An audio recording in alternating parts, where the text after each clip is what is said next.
কারা কারা বিটের লস্যি খেয়েছো, কোনো দিন খেয়েছো কি? যারা খেয়েছো একটু কমেন্ট বক্সে জানিও কিন্তু। চলো আজকে তোমাদের দেখিয়ে দিই কীভাবে বিটের লস্যি বানাতে হয়। এই গরমকালে তো লস্যি, দই এগুলো তো ভীষণ উপকারী একটা খাদ্য, তোমরা সবাই জানো।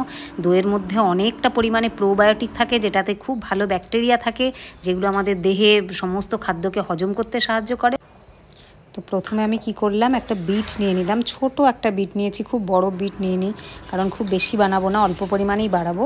তো সেটা মিক্সিতে নিয়ে একদম রস করে নেবো, খুব ভালো করে পিষে মিক্সিতে যেমনি করে রস বানায় তেমনি করে রস বানিয়ে নেবো। কারণ এটার যে ঘন অংশটা, সেই অংশটা দিলে পরে ভালো দই বসবে না, তাই জন্য ওটা অন্য কাজে লাগাবো। বিটরুটে খুব ভালো ডিটক্সিফিকেশান হয়, দেহের সমস্ত বজ্র পদার্থ বা টক্সিক যে পদার্থগুলো সেগুলো কিন্তু পেচ্ছাপের মাধ্যমে বা ইউরিনের মাধ্যমে কিন্তু বেরিয়ে যায়। এই বিটটা কিন্তু শরীরের জন্য ভীষণ উপকারী। তো এইটার রসটা আমি কি করব, দইয়ের মধ্যে অ্যাড করে দেবো, যাতে দইটা একটা কালারফুলও হয় এবং এর পুষ্টিটাও দইয়ের মধ্যে ঢুকে যায়। আর গরমকালে দইটা তো তোমরা জানোই ভীষণ উপকারী জিনিস। তো দুটোর একটা মিক্সড বা একটা ব্যালেন্স একটা কিছু তৈরি করব, যেটা দেখতেও কিন্তু ভীষণ সুন্দর হয়। আর বাচ্চারা যদি বিট আলাদা করে না খেতে চায়, তো এইভাবে গরমকালে কিন্তু ওদের এই দইয়ের লস্যি বা বিটের লস্যিটা তোমরা দিতে পারো, যেটা কিন্তু শরীরের জন্য ভীষণ উপকারী, গরম কমিয়ে দেবে এবং হজম শক্তি বাড়াবে, খুব উপকারী। তোমরা একবার করে দেখতে পারো, ভীষণই সহজ পদ্ধতি। তো তারপর দেখো আমি একটা মাটির পাত্র নিলাম। মাটির পাত্রে কি হয় বলো তো, মানে দুধ বা দই যেটাই বলো, খুব মানে ঠিক মতন টেম্পারেচারটাকে ধরে রাখে। যেমন দইয়ের গরমটা না ধীরে ধীরে ধীরে ধীরে রিলিজ করলে তবে দইটা কিন্তু খুব ভালো পড়ে আর কি।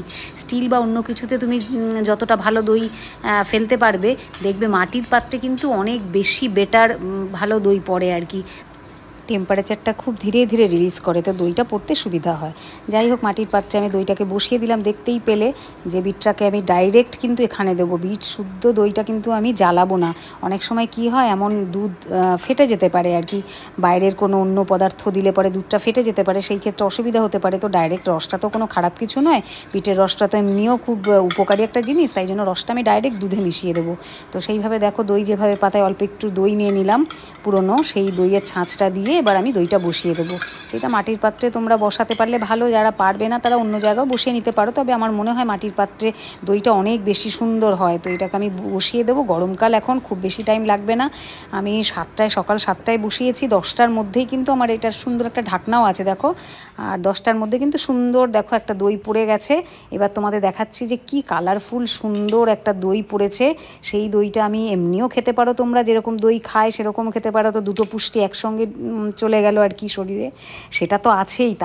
তাছাড়া আমি যে কারণে দইটা পাতালাম, যে খুব সুন্দর দেখতে একটা লস্যি হবে, যেটা বাচ্চাদেরও নির্বিঘ্নে তোমরা খাওয়াতে পারো। তো একটা গ্লাস নিয়ে নিলাম, তাতে একটুখানি জিরে পাউডার, একটুখানি চাট মশলা, একটুখানি ব্ল্যাক পেপার, একটুখানি ব্ল্যাক সল্ট, যা যা দেয়। তোমরা যদি ওটা নমকিন লস্যি বানাও তাহলে এইগুলো দেবে, আর কিছু মিষ্টি দেওয়ার দরকার নেই, চিনি অ্যাড করার দরকার নেই।